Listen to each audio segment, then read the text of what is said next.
Dracula by Bram Stoker. Chapter 8. Read by Elizabeth Klett, Kathleen Watt, Robert Barton, Dennis Sayers. Hawaii. Mina Murray's Journal. Same day, 11 o'clock p.m. Oh, but I am tired.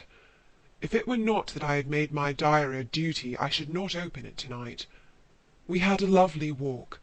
Lucy, after a while, was in gay spirits, owing, I think, to some dear cows who came nosing towards us in a field close to the lighthouse, and frightened the wits out of us. I believe we forgot everything, except, of course, personal fear, and it seemed to wipe the slate clean and give us a fresh start.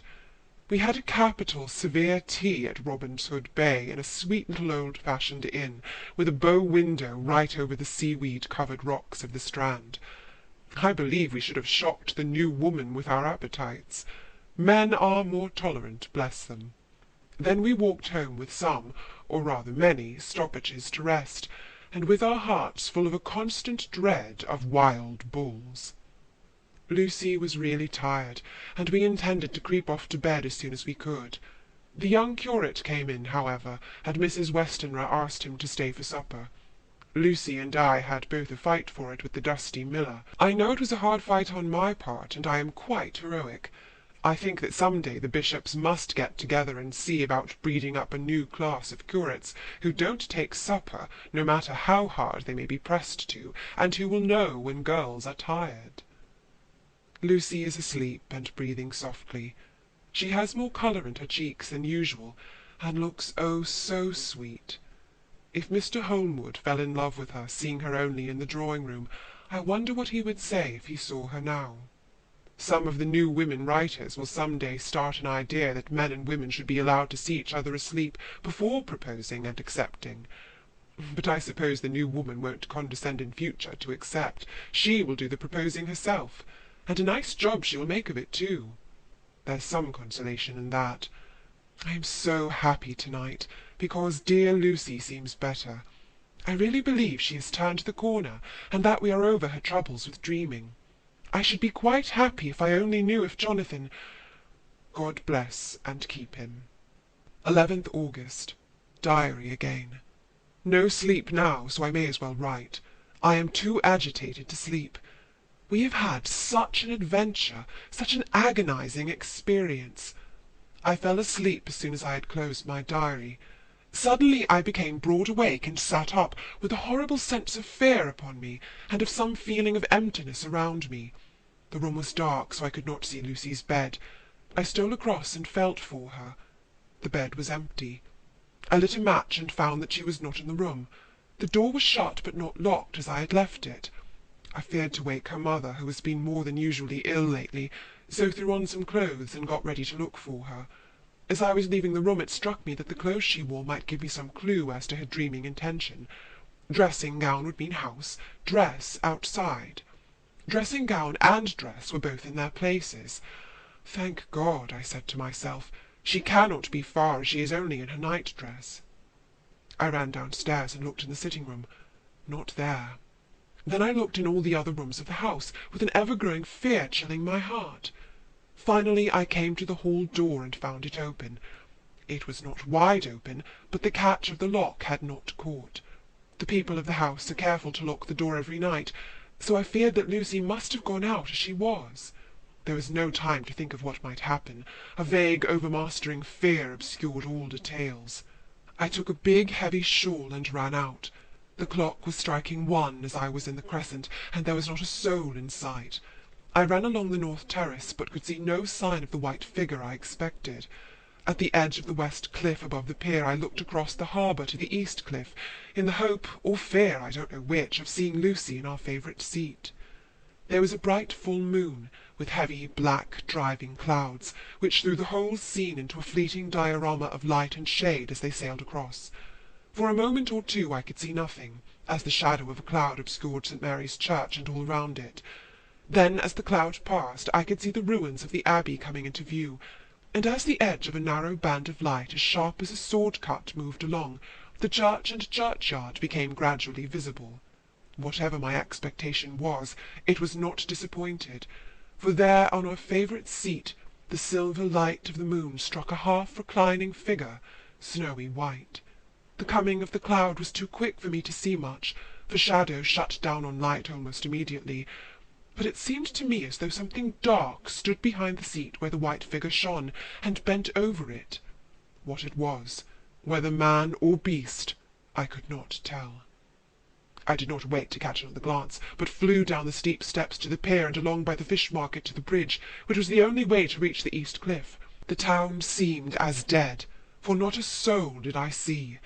I rejoiced that it was so, for I wanted no witness of poor Lucy's condition. The time and distance seemed endless, and my knees trembled and my breath came laboured as I toiled up the endless steps to the abbey. I must have gone fast, and yet it seemed to me as if my feet were weighted with lead, and as though every joint in my body were rusty. When I got almost to the top, I could see the seat and the white figure, for I was now close enough to distinguish it even through the spells of shadow.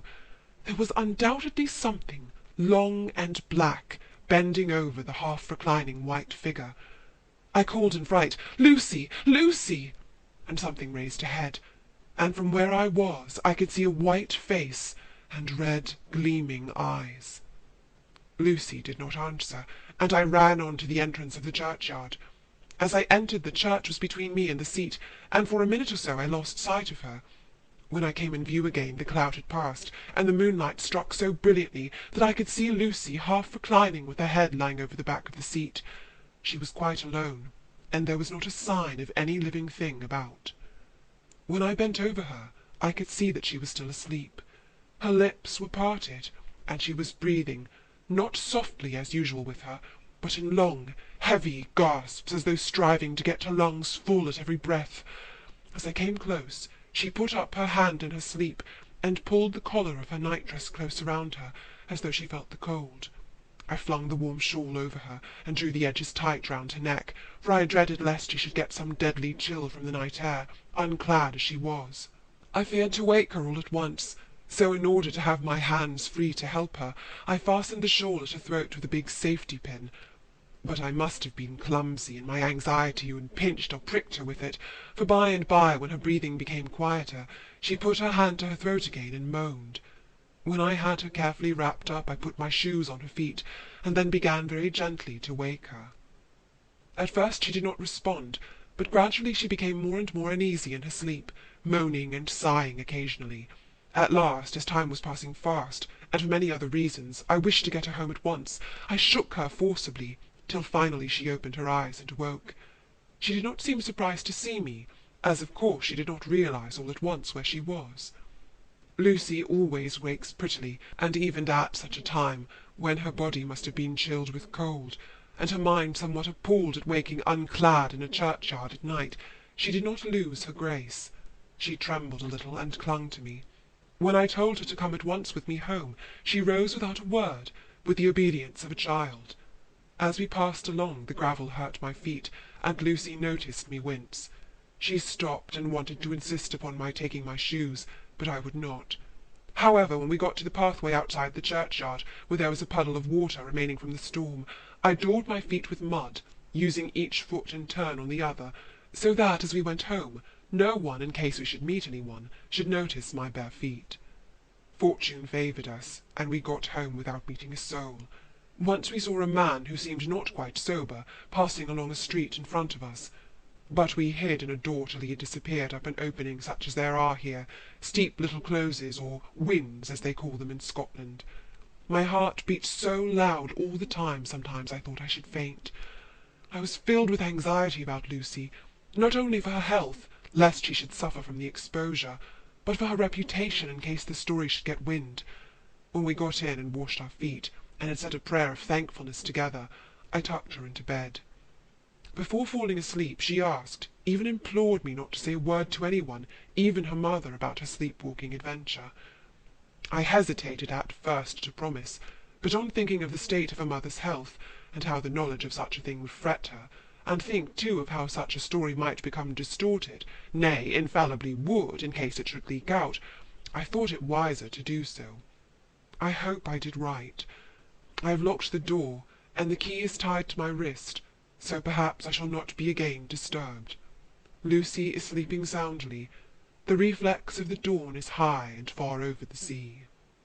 Same day, noon. All goes well. Lucy slept till I woke her, and seemed not to have even changed her side. The adventure of the night does not seem to have harmed her.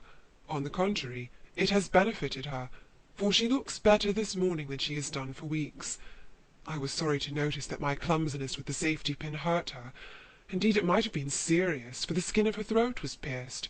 I must have pinched up a piece of loose skin and have transfixed it, for there are 2 little red points like pinpricks, and on the band of her night-dress was a drop of blood.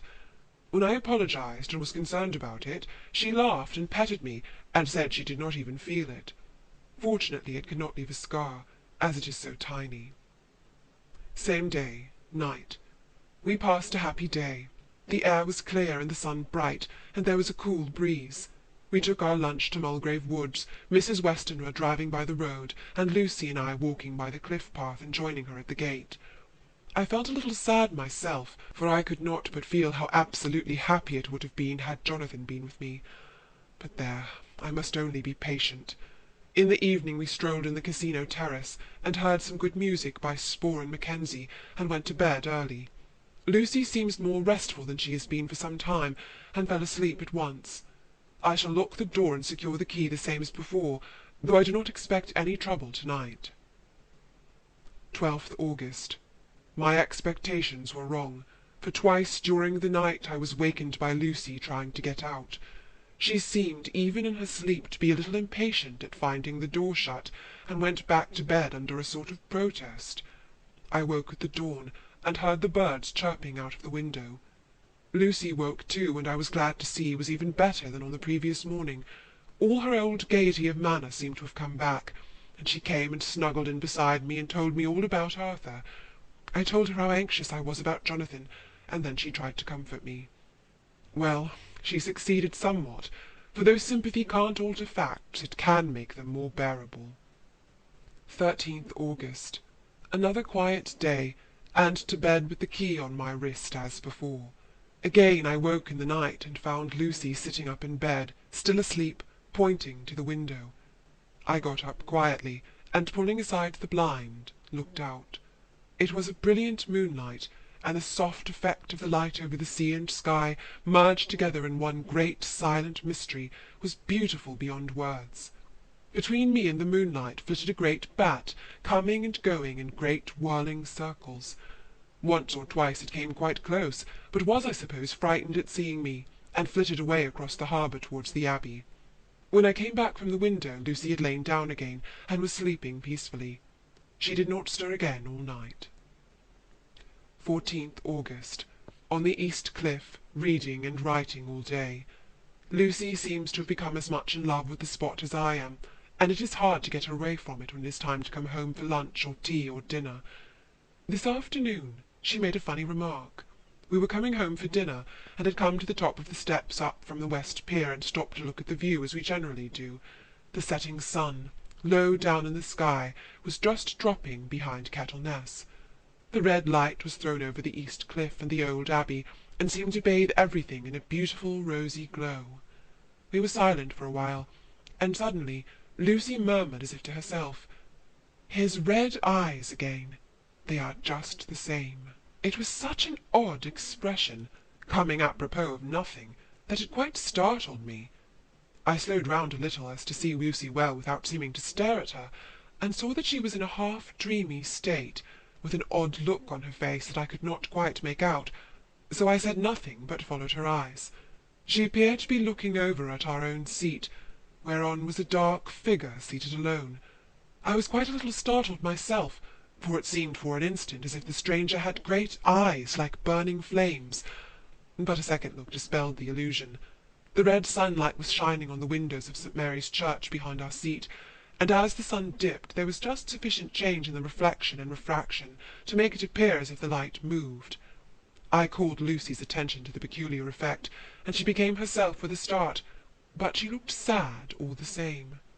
It may have been that she was thinking of that terrible night up there. We never refer to it, so I said nothing, and we went home to dinner. Lucy had a headache, and went early to bed. I saw her asleep, and went out for a little stroll myself. I walked along the cliffs to the westward, and was full of sweet sadness, for I was thinking of Jonathan. When coming home it was then bright moonlight, so bright that, though the front of our part of the crescent was in shadow, everything could be well seen. I threw a glance up at our window, and saw Lucy's head leaning out. I opened my handkerchief and waved it. She did not notice or make any movement whatever. Just then the moonlight crept round an angle of the building, and the light fell on the window. There distinctly was Lucy, with her head lying up against the side of the window-sill, and her eyes shut. She was fast asleep, and by her, seated on the window-sill, was something that looked like a good-sized bird. I was afraid she might get a chill, so I ran upstairs, but as I came into the room she was moving back to her bed, fast asleep and breathing heavily. She was holding her hand to her throat, as though to protect it from the cold. I did not wake her, but tucked her up warmly. I have taken care that the door is locked and the window securely fastened. She looks so sweet as she sleeps, but she is paler than is her wont, and there is a drawn, haggard look under her eyes which I do not like. I fear she is fretting about something. I wish I could find out what it is. 15th August. Rose later than usual. Lucy was languid and tired, and slept on after we had been called. We had a happy surprise at breakfast. Arthur's father is better, and wants the marriage to come off soon. Lucy is full of quiet joy, and her mother is glad and sorry at once. Later on in the day she told me the cause. She is grieved to lose Lucy as her very own, but is rejoiced that she is soon to have someone to protect her. Poor dear sweet lady! She confided to me that she has got her death warrant. She has not told Lucy, and has made me promise secrecy. Her doctor told her that within a few months at most she must die, for her heart is weakening. At any time, even now, a sudden shock would be almost sure to kill her. Ah, we were wise to keep from her the affair of the dreadful night of Lucy's sleep-walking. 17th August. No diary for 2 whole days. I have not had the heart to write. Some sort of shadowy pall seems to be coming over our happiness. No news from Jonathan, and Lucy seems to be growing weaker, whilst her mother's hours are numbering to a close. I do not understand Lucy's fading away as she is doing. She eats well and sleeps well, and enjoys the fresh air, but all the time the roses in her cheeks are fading, and she gets weaker and more languid day by day. At night I hear her gasping as if for air. I keep the key of our door always fastened to my wrist at night, but she gets up and walks about the room, and sits at the open window. Last night I found her leaning out when I woke up, and when I tried to wake her, I could not. She was in a faint. When I managed to restore her, she was as weak as water, and cried silently between long, painful struggles for breath. When I asked her how she came to be at the window, she shook her head and turned away. I trust her feeling ill may not be from that unlucky prick of the safety-pin. I looked at her throat just now as she lay asleep, and the tiny wounds seem not to have healed. They are still open, and if anything, larger than before, and the edges of them are faintly white. They are like little white dots with red centres. Unless they heal within a day or two, I shall insist on the doctor seeing about them. Letter, Samuel F. Billington and Son, Solicitors Whitby to Messrs. Carter, Patterson and Co., London, 17th of August. Dear Sirs, herewith please receive invoice of goods sent by Great Northern Railway. Same are to be delivered at Carfax, near Purfleet, immediately on receipt at goods station King's Cross. The house is at present empty, but enclosed please find keys, all of which are labelled. You will please deposit the boxes, 50 in number, which form the consignment, in the partially ruined building forming part of the house, and marked A on rough diagrams enclosed. Your agent will easily recognise the locality, as it is the ancient chapel of the mansion. The goods leave by the train at 9:30 tonight, and will be due at King's Cross at 4:30 tomorrow afternoon. As our client wishes the delivery made as soon as possible, we shall be obliged by your having teams ready at King's Cross at the time named, and forthwith conveying the goods to destination. In order to obviate any delays possible through any routine requirements as to payment in your departments, we enclose cheque herewith for £10, receipt of which please acknowledge. Should the charge be less than this amount, you can return balance. If greater, we shall at once send check for difference on hearing from you. You are to leave the keys on coming away in the main hall of the house, where the proprietor may get them on his entering the house by means of his duplicate key. Pray do not take us as exceeding the bounds of business, courtesy, in pressing you in all ways to use the utmost expedition. We are, dear sirs, faithfully yours, Samuel F. Billington and Son. Letter, Messrs. Carter, Patterson and Company, London, to Messrs. Billington and Son, Whitby. 21 August. Dear Sirs, we beg to acknowledge £10 received and to return cheque of £1 17s 9d, amount of overplus, as shown in receipted accounts herewith. Goods are delivered in exact accordance with instructions, and keys left in parcel in main hall, as directed. We are, dear Sirs, yours respectfully, Pro. Carter, Patterson and Company. Mina Murray's Journal. 18th August. I am happy today, and right sitting on the seat in the churchyard. Lucy is ever so much better. Last night she slept well all night, and did not disturb me once. The roses seem coming back already to her cheeks, though she is still sadly pale and wan-looking. If she were in any way anemic, I could understand it, but she is not. She is in gay spirits and full of life and cheerfulness. All the morbid reticence seems to have passed from her, and she has just reminded me, as if I needed any reminding, of that night, and that it was here on this very seat I found her asleep. As she told me, she tapped playfully with the heel of her boot on the stone slab, and said, "My poor little feet didn't make much noise then. I dare say poor old Mr. Swales would have told me that it was because I didn't want to wake up Geordie." As she was in such a communicative humour, I asked her if she had dreamt at all that night. Before she answered, that sweet puckered look came into her forehead, which Arthur, I call him Arthur from a habit, says he loves, and indeed I don't wonder that he does. Then she went on in a half-dreaming kind of way, as if trying to recall it to herself. I didn't quite dream, but it all seemed to be real. I only wanted to be here in this spot. I don't know why, for I was afraid of something, I don't know what. I remember, though I suppose I was asleep, passing through the streets and over the bridge. A fish leapt as I went by, and I leaned over to look at it, and I heard a lot of dogs howling. The whole town seemed as if it must be full of dogs, all howling at once as I went up the steps. Then I had a vague memory of something long and dark with red eyes, just as we saw in the sunset, and something very sweet and very bitter all around me at once. And then I seemed sinking into deep green water, and there was a singing in my ears, as I have heard there is to drowning men, and then everything seemed passing away from me. My soul seemed to go out from my body and float about the air. I seemed to remember that once the West Lighthouse was right under me, and then there was a sort of agonizing feeling, as if I were in an earthquake, and I came back and found you shaking my body. I saw you do it before I felt you. Then she began to laugh. It seemed a little uncanny to me, and I listened to her breathlessly. I did not quite like it, and thought it better not to keep her mind on the subject, so we drifted on to another subject, and Lucy was like her old self again. When we got home the fresh breeze had braced her up, and her pale cheeks were really more rosy. Her mother rejoiced when she saw her, and we all spent a very happy evening together. 19th August. Joy, joy, joy! Although not all joy. At last, news of Jonathan. The dear fellow has been ill, that is why he did not write. I am not afraid to think it or to say it, now that I know. Mr. Hawkins sent me on the letter, and wrote himself, oh, so kindly.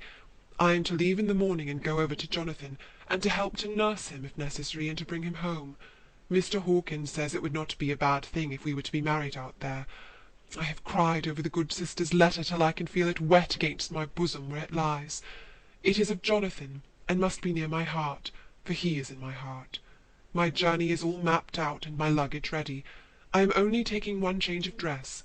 Lucy will bring my trunk to London and keep it till I send for it, for it may be that... I must write no more.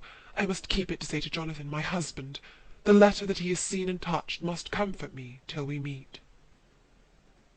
Later, Sister Agatha, Hospital of St. Joseph and St. Mary, Budapest, to Miss Wilhelmina Murray. 12th of August. Dear Madam, I write by desire of Mr. Jonathan Harker, who is himself not strong enough to write, though progressing well, thanks to God and St. Joseph and St. Mary. He has been under our care for nearly 6 weeks, suffering from a violent brain fever. He wishes me to convey his love, and to say that by this post I write for him to Mr. Peter Hawkins, Exeter, to say, with his dutiful respects, that he is sorry for his delay, and that all of his work is completed. He will require some few weeks' rest in our sanatorium in the hills, but will then return. He wishes me to say that he has not sufficient money with him, and that he would like to pay for his staying here, so that others who need shall not be wanting for help. Believe me, yours, with sympathy and all blessings, Sister Agatha. P.S. My patient being asleep, I open this to let you know something more. He has told me all about you, and that you are shortly to be his wife. All blessings to you both. He has had some fearful shock, so says our doctor, and in his delirium his ravings have been dreadful, of wolves and poison and blood, of ghosts and demons, and I fear to say of what. Be careful of him always, that there may be nothing to excite him of this kind for a long time to come. The traces of such an illness as his do not lightly die away. We should have written long ago, but we knew nothing of his friends, and there was nothing on him, nothing that any one could understand. He came in the train from Klausenburg, and the guard was told by the station master there that he rushed into the station shouting for a ticket for home. Seeing from his violent demeanor that he was English, they gave him a ticket for the furthest station on the way thither that the train reached. Be assured that he is well cared for. He has won all hearts by his sweetness and gentleness. He is truly getting on well, and I have no doubt will in a few weeks be all himself. But be careful of him for safety's sake. There are, I pray to God and St. Joseph and St. Mary, many, many happy years for you both. Dr. Seward's Diary, 19 August.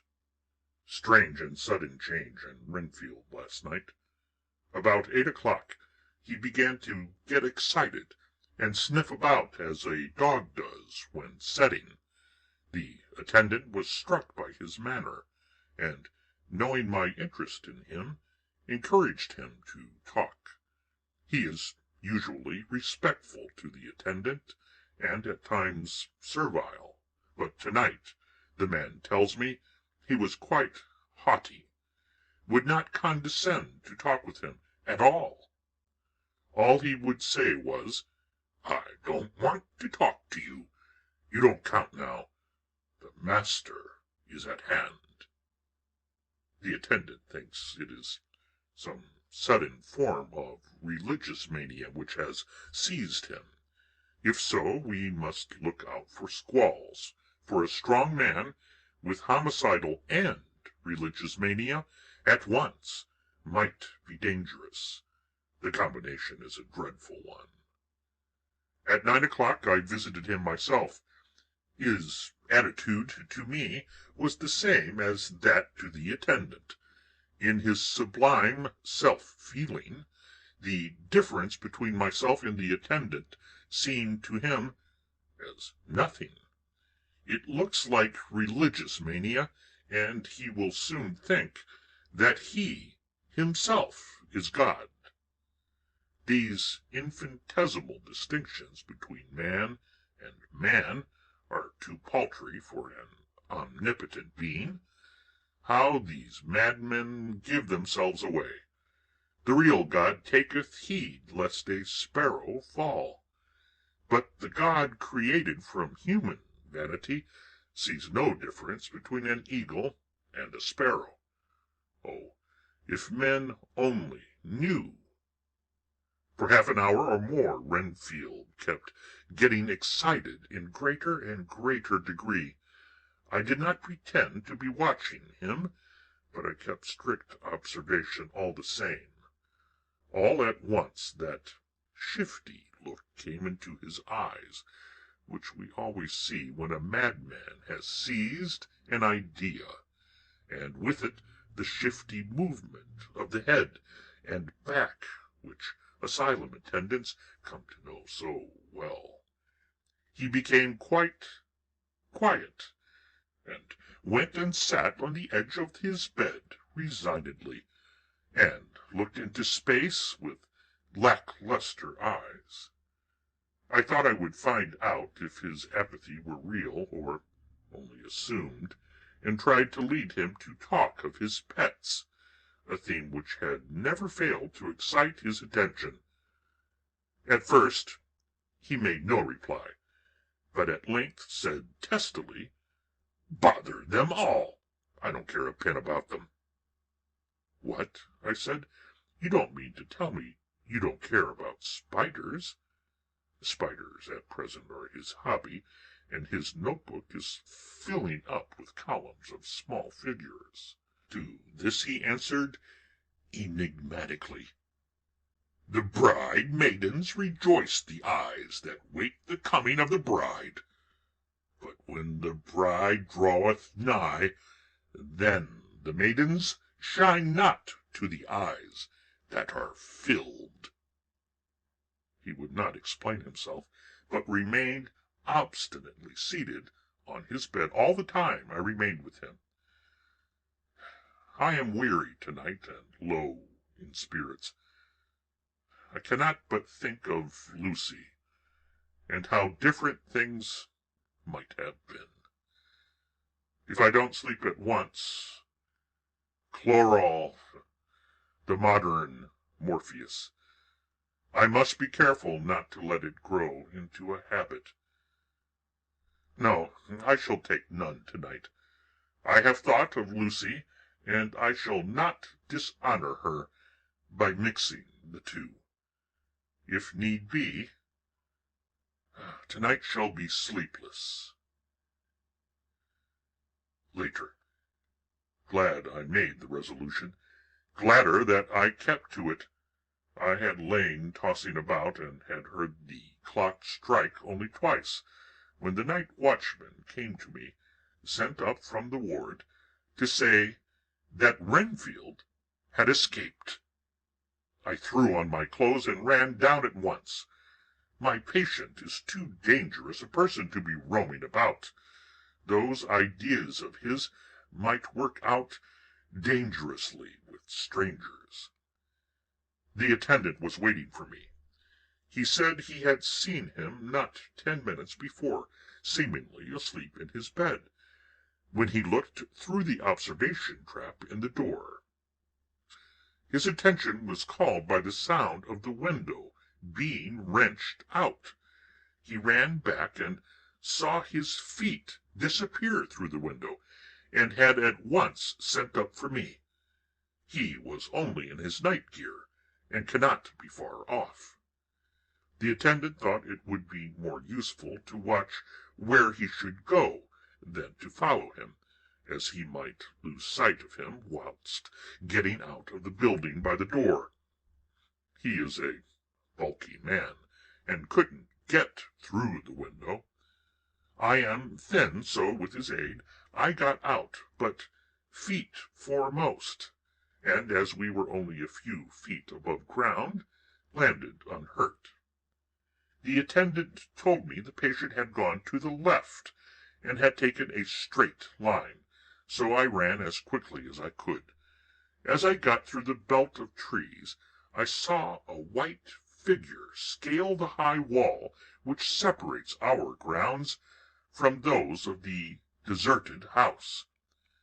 I ran back at once, told the watchman to get 3 or 4 men immediately and follow me into the grounds of Carfax, in case our friend might be dangerous. I got a ladder myself, and crossing the wall, dropped down on the other side. I could see Renfield's figure just disappearing behind the angle of the house, so I ran after him.